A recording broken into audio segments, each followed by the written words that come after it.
Olá galera, vamos mais uma aula aqui do canal Professor Alisson Santos.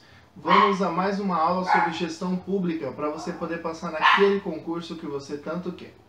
Hoje nós vamos falar sobre governabilidade e governança.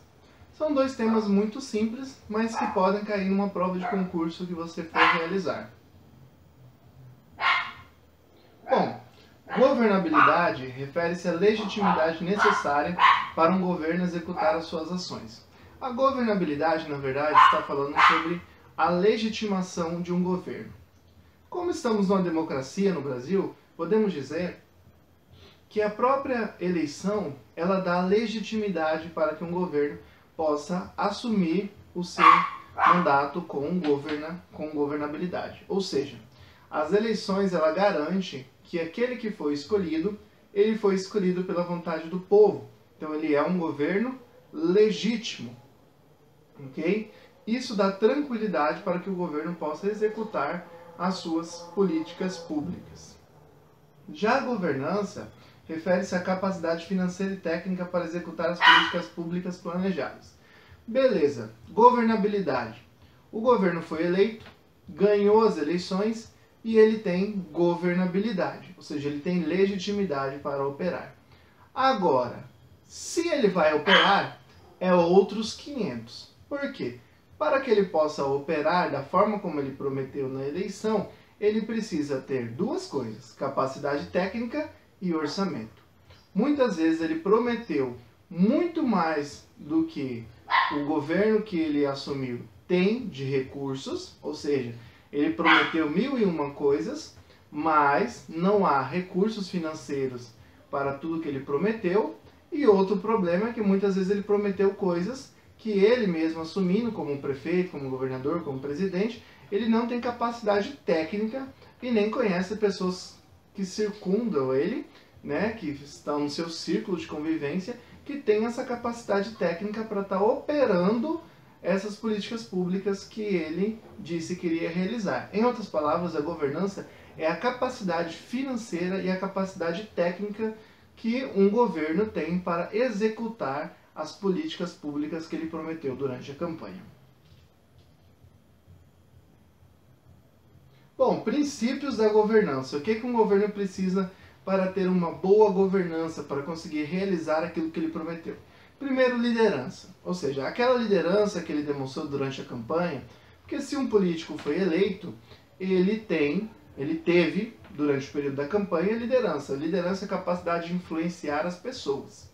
Bom, se ele conseguiu influenciar as pessoas a votar nele, ele precisa continuar com esse espírito de liderança para influenciar as pessoas a apoiarem as políticas públicas que ele vai mandar para o Congresso para que elas possam ser aprovadas. Então é importante que ele consiga manter a sua influência sobre as pessoas. Integridade, ou seja, quanto menos um governo estiver envolvido em casos de corrupção, seja ele o próprio presidente, o próprio governador, ou os seus ministros, secretários, parentes, quanto menos políticos envolvidos, quanto menos pessoas do seu governo envolvidas em casos de corrupção, mais fácil fica, melhor fica a governança daquele governo. Compromisso com aquilo que ele garantiu que iria fazer durante a campanha. Porque à medida que ele não vai cumprindo aquilo que ele prometeu durante a campanha, ele vai perdendo a governabilidade, que era aquela legitimidade que ele tinha. Até os seus próprios eleitores podem começar a questionar esse governo. E aí fica muito mais difícil para que ele possa realizar a governança. Lembra que governabilidade é a legitimidade. E governança é a capacidade de realizar aquilo que ele prometeu. Tá? É a capacidade de realizar as políticas públicas. Bom, compromisso. Tá? Que eu acabei de falar para vocês, compromisso em realizar aquilo que ele prometeu durante a campanha. Responsabilidade, principalmente responsabilidade fiscal. Nós temos no Brasil a LRF, Lei de Responsabilidade Fiscal. Ela é muito importante que seja cumprida, até porque se o governante, seja presidente, governador ou prefeito, não cumprir a lei de responsabilidade fiscal, o que acontece é que ele pode sofrer um processo de impeachment, ou seja, um processo de impedimento. E transparência. Transparência é muito importante, principalmente para a qualidade da democracia de um país. Quanto mais transparente for um país, melhor vai ser a governança, porque o povo mais vai acreditar naquele político, naquele partido, naquele governo. Ou seja, quanto mais transparente, mais apoio do povo um governo terá. Agora, quanto mais um governo quiser esconder documentos, quiser esconder informações, não dar declarações para o povo, menos transparente ele está sendo, menos apoio ele vai ter do povo. Por quê? Se está escondendo, alguma coisa tem aí, né? Como se diz, está escondendo é porque está devendo alguma coisa, né?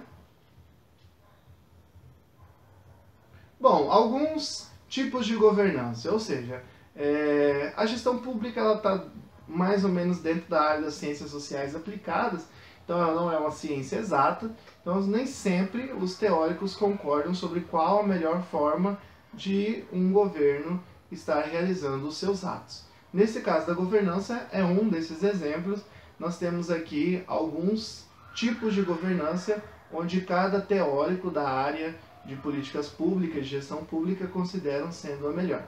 Temos o primeiro, que é o Estado mínimo. No Estado mínimo é bem simples você entender, é o que acontece, por exemplo, hoje nos Estados Unidos. O governo ele cobra um tributo pequeno, ou seja, uma taxa tributária pequena, tanto nos impostos, quanto nas taxas, quanto nas contribuições, vamos dizer aí 15, 20, 25%, mas ele também oferece pouco serviço para você. Por quê? Ele está deixando o dinheiro na sua mão, ele não está cobrando muitos tributos de você. Então, quando ele cobra pouco tributo, ele está falando, olha, eu vou deixar o dinheiro na sua mão, você resolve como você vai gastar esse dinheiro, ok? Bom, segundo, o estado de bem-estar social. O estado de bem-estar social, que acontece hoje no Canadá, Noruega, Suécia, Dinamarca, Holanda, França, Alemanha também, Islândia, tá? Suíça, é totalmente ao contrário do estado mínimo. É onde o governo ele cobra uma taxa tributária alta, como por exemplo no Canadá é 50% aproximadamente a carga tributária. Você tem, por exemplo, na Dinamarca aproximadamente 40% a carga tributária. Então é sempre aí em torno de 40, 50 e poucos por cento a carga tributária dos países de bem-estar social. Só que em compensação eles te oferecem saúde pública, muitas vezes com o remédio que você precisa, que o médico já receitou para você. Você tem educação pública com qualidade, onde seu filho às vezes tem 2, 3 refeições, às vezes uma educação até pública de forma integral. Você tem ruas bem asfaltadas, onde você gasta menos com o seu carro. Você tem índices de violência muito baixos, então você não precisa pagar seguro do carro, seguro da casa, colocar muros na sua casa. Então você tem gastos menores, porque o governo está te ofertando muito serviço. Então o governo ele cobra muito em relação a tributos de você, mas em compensação ele te devolve muitos serviços, o que faz você economizar com muita coisa que você gastaria dentro do setor privado.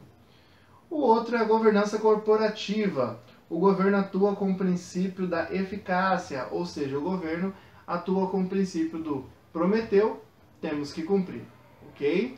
Então, se o que foi prometido dentro da campanha, ele tem que ser realizado agora durante o governo e da melhor forma possível, ok? A nova governança corporativa. A nova governança corporativa, ela é bem dos Estados Unidos, ela é complementar ali à política do Estado mínimo e ela vem dizendo o seguinte, que o setor privado ele é mais eficiente que o setor público.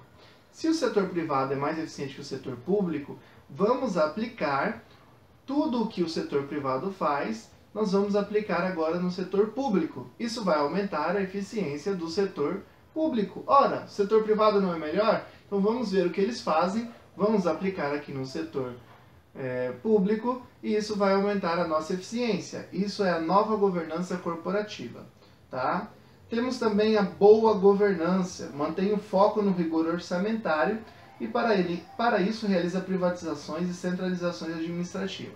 Pessoal, se pegar aqui o Estado mínimo, pegar aqui a nova governança corporativa e a boa governança, elas são muito parecidas com o que nós temos do Estado mínimo, tá? Porque o Estado mínimo ele é isso, o Estado mínimo ele mantém o foco no orçamento e manter sempre as despesas menores que a receita. Ele acha que o setor privado é melhor, então ele pega o que é feito no setor privado e aplica no setor público, e ele mantém esse rigor orçamentário, como está falando aqui na boa governança. Então a boa governança, a nova governança corporativa é muito parecido com o que nós conhecemos como política do Estado mínimo, ok? E por último aqui, a governança como conjunto de redes organizadas. Essa aqui é bem interessante, eu acho que ela tem que realmente ser aplicada, porque ela melhora a qualidade da democracia, que é o governo entender que ele é o principal agente para promover o bem-estar da sociedade, mas que ele não é o único.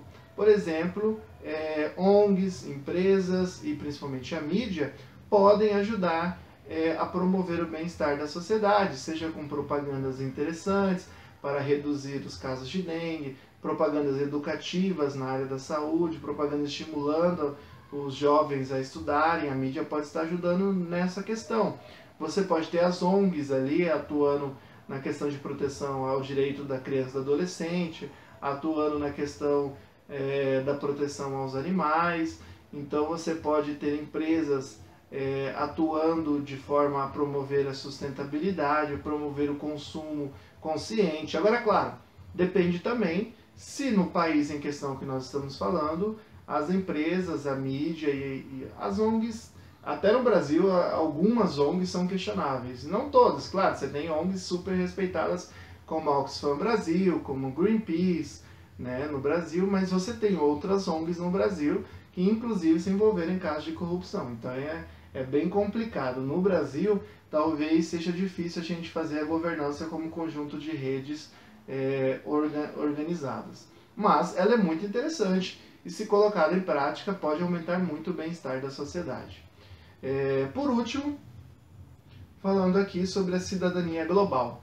A cidadania global seria quando todos os governos do mundo conseguissem aplicar de forma muito eficiente a sua governança e a sua governabilidade.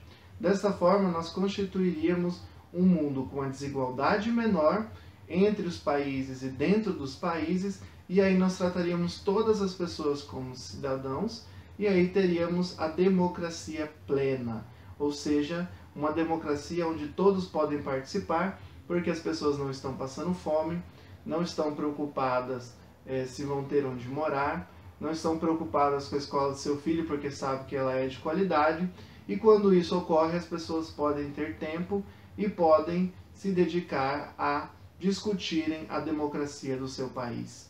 Isso seria a cidadania global, que é o que a ONU busca muito alcançar, e é o que eu, como professor e como ser humano, espero que realmente possamos alcançar no futuro. Pessoal, essa foi mais uma aula do canal Professor Alisson Santos. Eu aguardo vocês. Até a próxima aula. Força, vamos passar no concurso do seu sonho. Pessoal, vamos lá. Vou te ajudar nessa, hein?